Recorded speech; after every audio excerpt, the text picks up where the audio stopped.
Many of you consider yourself as healthy as your BMI is okay. And what is BMI? So BMI is body mass index, in which your height and weight is proportional to each other. But do you really know this thing that even if your BMI is okay, maybe you can be also obese? Hello and welcome to the InFocus series of Drishti IAS. I am Ritu and today's session is about that what is the new definition of obesity, and this new definition has been proposed by the Lancet Commission. So we are going to discuss about the obesity, what is the new definition, what is the BMI criteria, and what are the new criteria to consider obese person. So coming to the points of discussion part. So first of all, we'll have discussion on news, then we are going to discuss about that how obesity has been measured so far. Then we are going to discuss about the why the earlier version of the method is criticized, and then we are going to discuss about that what Lancet Commission has proposed the new definitions. Then we are also going to have emphasis on what is preclinical obesity, and then how obesity can be treated, and then practice question for prelims. Before that, you have to like, share and subscribe to this TIAS channel. Moving towards the news part. So before moving to the news part, as you already know that Republic Day is coming, and on the occasion of Republic Day, Drishti IAS has come up with the huge discount, and it is giving you 40% discount on all online pen drive courses and 25% off on DLP and books.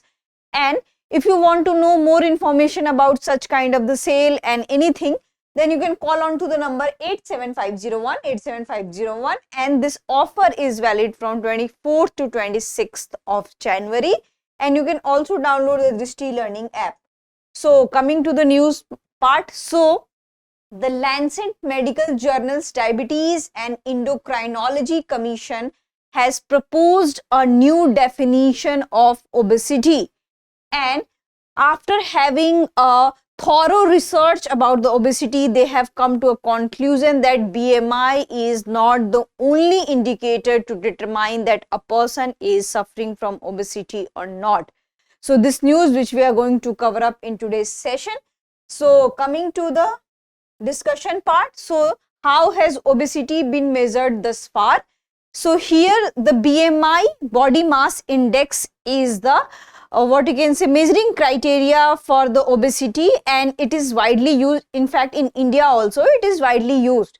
So here we can see the standards of the BMI, that what are the criteria and parameters of considering one person as overweight or underweight and obese or not.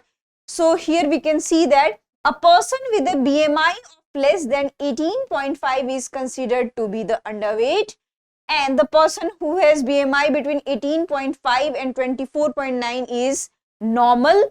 Those with BMI between 25 and 29.9 are considered to be the overweight, and those who have BMI more than 30 are considered as obese. So this is the criteria to calculate BMI. So how BMI is calculated? So BMI is calculated by dividing a person's body mass, weight, which is weight in kilogram, and square of their height measured in meters. So here meter is considered. So for instance, a person is of the 70 kg and the person height is of 5.9 inch. So if we'll calculate the BMI by dividing, so it is 22.86. So what we can see, the person is considered as healthy because the person is within the range, which is the 24.9. Now we'll discuss that how obesity has become a global problem, and this is the how we can see that according to World Health Organization fact sheet on obesity. So this data has been given by the World Health Organization. So 2.5 billion adults globally are overweight, including living with obesity, corresponding to 43% of all adults.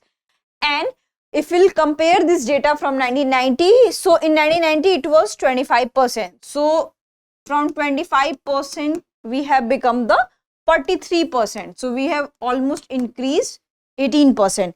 Then 890 million adults are living with obesity globally, corresponding to 16% of all adults. the prevalence of obesity among adults has doubled compared to the 1990s. So here we can see that how many people are suffering from the obesity. Then 37 million children under the age of 5 years are estimated to be the overweight. So this problem is significant among children also. Then we have another data which is 390 plus million children and adolescents aged between 5 to 19 years are overweight, and 8% of children and adolescents in the 5 to 19 years of the age cohort are obese, up to from only 2% in 1990. So we can see that obesity is a global problem and it is prevalent in all age groups. So this is a very problematic, especially this is prevalent in adults. So coming to the another discussion, that why has this method has been criticized. So we had already discussed that how BMI is calculated, in which two criteria is there, height and weight in meters and height in kilograms. So why the BMI idea and BMI structure is criticized by the experts. So over and under diagnosis, so BMI cutoffs can misclassify individuals. So sometimes what we can see that if anybody BMI is okay, the person height, weight is okay, but the person is suffering from various heart issues, and so in that case you may wonder that person height and weight is both fine, then why the person is suffering from height and weight any kind of heart disease. Sometimes the person is suffering from the hypertension, sleep disorders. So obesity can be a contributing factor despite of having a good BMI. Then body fat distribution matters. So here we can see that suppose that your BMI is okay and within the range, but in some area, suppose that in the waist area or in the stomach area might be there is more fat.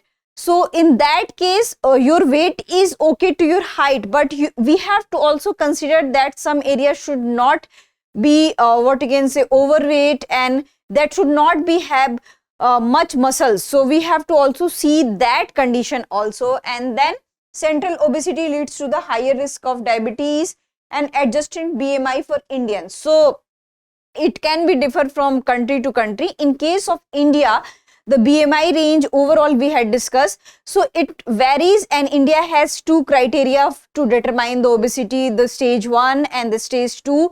So in general parlance, what we have seen that if you are over the 30 BMI, then you are considered as obese, but in case of India it is little less and it is around 25.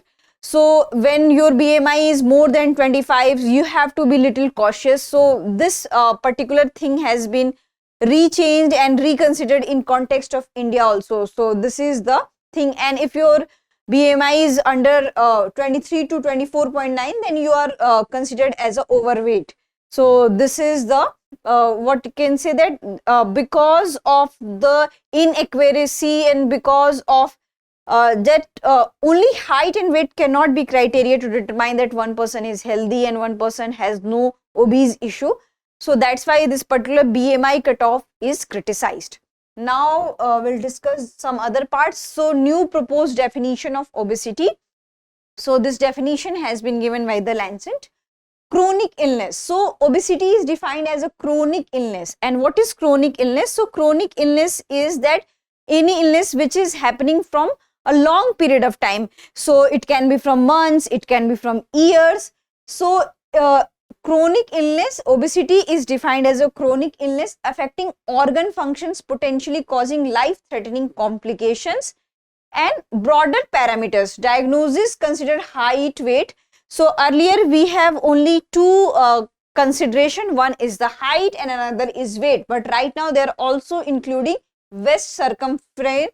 Suppose that any person looks healthy, but in what case we can see that, and especially in the case of India, that person BMI is okay and within the range. But if you'll see, many person has this stomach issue, their waist circumference is larger than their body size. So this is the issue. And muscle mass, organ function, symptoms like breathlessness, sleep apnea.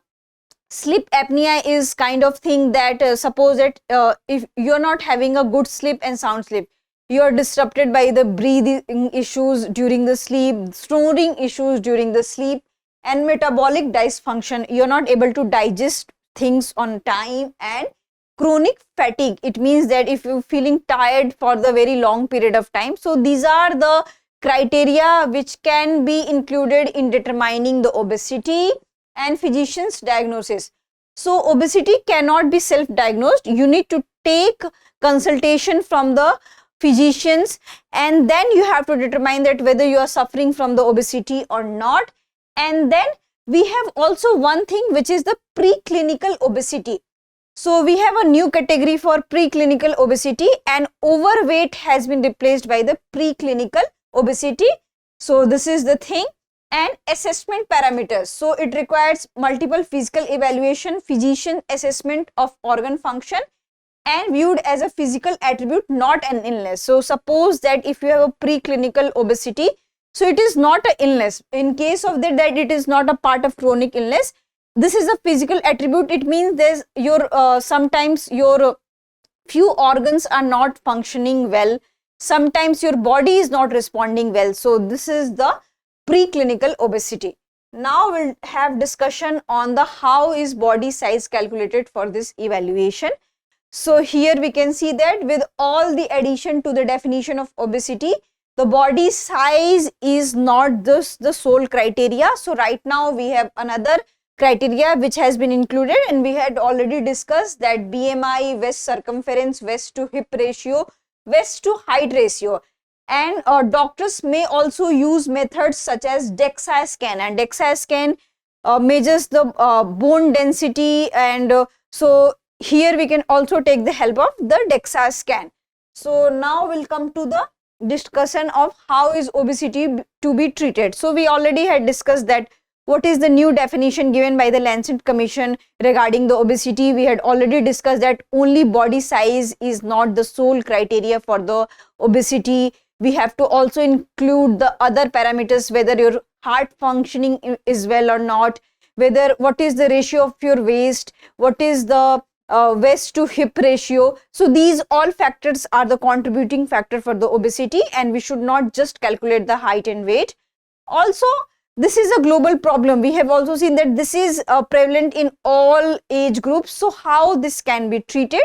So preclinical obesity. Suppose that if you are in an overweight category, which is called by preclinical obesity by the Lancet, so you have to make change in your lifestyles, and you have to maintain a healthy diet, regular exercise, weight loss counseling, and prevention of weight gain. Regular monitoring is essential. So you have to, if you are not, just weight loss is not the criteria that you are not obese. Only weight loss would not help. You have to maintain weight loss with a healthy lifestyle pattern. Then clinical obesity, so it requires evidence-based personalized interventions. So in this you need medications, you need what you can say suggestions from the doctors, and in this success it means any kind of improvement is obesity is related to symptoms, not just the weight loss. So here suppose that if any person is suffering from the what you can say hypertension, heart kind of diseases, breathlessness, sleep issues, so we have to also consider the symptoms, not just that if anybody has become lean, it does not mean the person is not suffering from the obesity. Then treatment options. So we have few other options, just like surgery options are also, but we have to consider to the doctor, we have to take consultation from them, and this is not much advisable suggestion. If you want to do anything, you have to take suggestion from the doctors. So, and first of all, healthy lifestyle maintenance of healthy lifestyle is the best criteria, so that it cannot show any symptoms. Your heart is performing well, your body is functioning well, and you have to also look that any part of the body does not have much muscles and does not have much what you can say fat. So you have to see all those criteria in order to determine the obesity. And in order, if you're feeling not well, so by considering that your BMI is okay, still you have to consult to the doctor. So coming to the discussion part of the question, which of the following is the focus of the managing preclinical obesity as per the Lancet Commission? use of weight loss medications, risk reductions and prevention of progression to clinical obesity, surgical intervention, immediate hospitalization. So this is very easy one. You can answer into the comment section. I hope you like this session. If you have any queries related to this session, kindly ask into the comment section. For more informative content, like, share and subscribe, and do not forget to press the bell icon to get the notifications.